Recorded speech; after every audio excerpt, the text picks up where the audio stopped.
diagnostic is to see if there's any recalls or any technical service bulletins with the manufacturer. And so after you've done that, the next step be doing a visual inspection. So if you do a visual inspection, you're looking for anything that is out of place. You're looking for anything that could be an issue. You're looking at just your general overall things on the engine that make the engine run, like so sensors being plugged in, boot clamps going to the air cleaner box being tight, nothing missing, nothing damaged, nothing that just, you just want to make sure that you're looking at all those basic things first before you get into doing any heavy diagnostics. What I always like to start with when I get a single cylinder misfire, I like to look at ignition coils and spark plugs. In this case, this vehicle absolutely has been neglected, and with 200,000 miles on it, basically, I don't think anything's ever been done to it, so this is probably a good candidate to do a full-size tune-up on, ignition system and fuel system tune-up. Sorry, I don't have this footage. I just didn't record myself doing this. So I cleared the fault codes, and when you're looking at the engine, all the way to the far right is going to be cylinder number 4. So I put an X on the coil to mark it so that I would know that this is the one that I suspect to be faulty. So what I did was I took it and put it over into cylinder number 1. So cylinder number 1, every single 4-cylinder engine is always going to be on the side where the belts are. So if the belts are over here on the left, it'll be cylinder number 1 here. So it'd be 1, 2, 3, 4. The belts are on the right, 1, 2, 3, 4. So what I did was I swapped the coils around, cleared the fault codes, and then in this next clip you're going to see how I try to diagnose by doing what's called a load torque. So I'm trying to get it to misfire again. The reason you do this is because whenever you're looking to find a misfire, whatever coil or spark plug or fuel injector, whatever part you're going to be going after, whatever single cylinder or 2 cylinders or whatever, if the misfire is still present, it's going to continue to act up. So what I want to see is that would make it easy and affordable for the customer is for it to move over to cylinder number 1. So I want to see a P0301. That is what I was after. And then you'll see how my diagnostic process and strategy goes as the video continues. Engine's running. I'm going to go ahead and do what I call a load torque. So down here you'll see my feet. So I got my left foot on the brake pedal real good. Parking brake set, wheel chocks underneath either left or right back wheel. So I'll put it in drive. So it's in drive. And then I'll just, with my left foot on the brake pedal and my right foot on the throttle, I'll just throttle it up a little bit.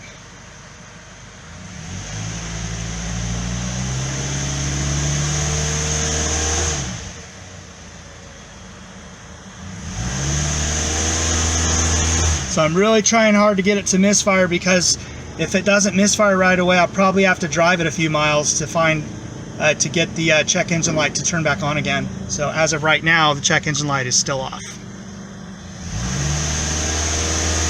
So as you throttle, push the brake pedal in harder. Don't want it moving on you.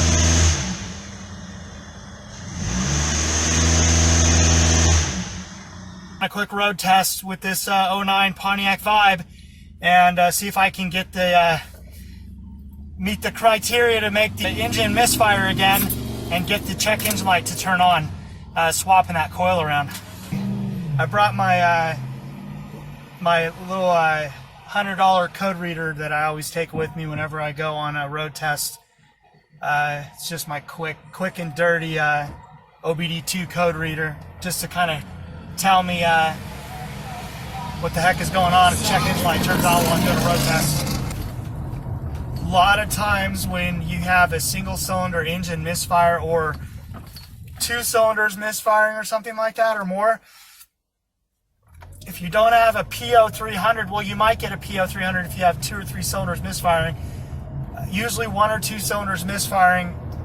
I'm going to say that out of like 100 times I've done this, with the single cylinder or 2-cylinder misfire, it's usually always the spark plugs in the coils.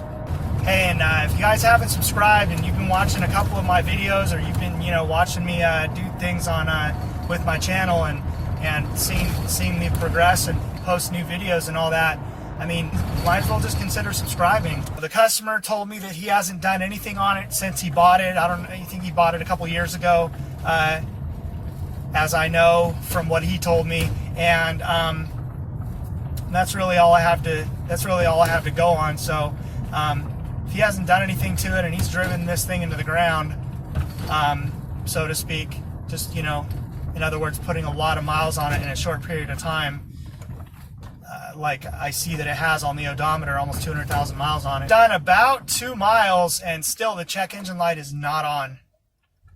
I'm really getting pissed now. Scanner Danner always preaches, don't just be a parts changer, parts cannon. Yeah, I guess you could do that if you got a whole lot of miles on the engine and it's an old car. I guess you could do that, but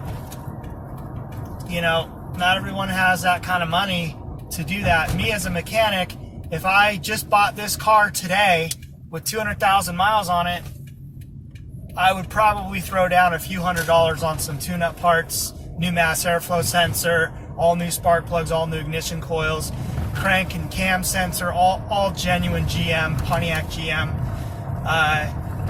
and then I would do it right. I don't typically buy high mileage vehicles. I don't like working on them. And one really good logical way to look at auto repair is that if you don't have any repair history on the vehicle, then you need to make some. So if I have to do this too much and I still can't get the check engine light to turn back on again, I'm just going to sell the customer new coils and spark plugs and then see where we're at. But the check engine light is still off, so now I'm getting really pissed. So I don't really know. I'm not going to keep driving this thing, I'm not going to drive this thing 50 miles to make it misfire.